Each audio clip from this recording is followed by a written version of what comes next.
লন্ডনের কোভেন্ট গার্ডেনের খোলা চত্বরে চলে একের পর এক পাঞ্চ ও জুডি শো। 50তম পাঞ্চ অ্যান্ড জুডি শো উৎসব উপলক্ষে শতাধিক শিশু ও অভিভাবক ভিড় করেন রঙিন এই পুতুল নাট্যের আসরে। হাস্যরস আর অতিনাটকীয় চরিত্রগুলোই যেন আকর্ষণের মূল কেন্দ্রবিন্দু। পুতুলের কণ্ঠে থাকে বিশেষ সোয়াজল যন্ত্রের ব্যবহার, যা শিল্পীদের একান্ত গোপন কৌশল। অনেকে আবার প্রজন্ম ধরে করে আসছেন এই পারফরমেন্স, তাই তাদের কাছে এটি কেবল শো নয় বরং ঐতিহ্য।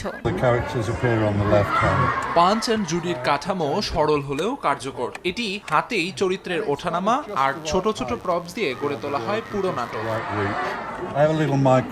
পুতুল হাতে একাই চরিত্র বদলে বদলে পুরো দৃশ্য সাজান শিল্পীরা। নাটকের মধ্যে থাকে শিশুর যত্ন, পুলিশের সঙ্গে ধস্তাধস্তি, এমনকি কুমিরের সঙ্গে কুস্তিও। সবটাই অবশ্য নিছক বিনোদন। শুধু শো নয়, এই দিনটি পাপিটিয়ারদের জন্য এক বিশেষ ধর্মীয় আনুষ্ঠানিকতারও। সেন্ট পলস গির্জার ভেতরে বিশেষ প্রার্থনার আয়োজন করা হয়, যেখানে ছিল অভিনেতা চার্লি চ্যাপলিন ও নোয়েল কাওয়ার্ডের স্মৃতিচিহ্ন।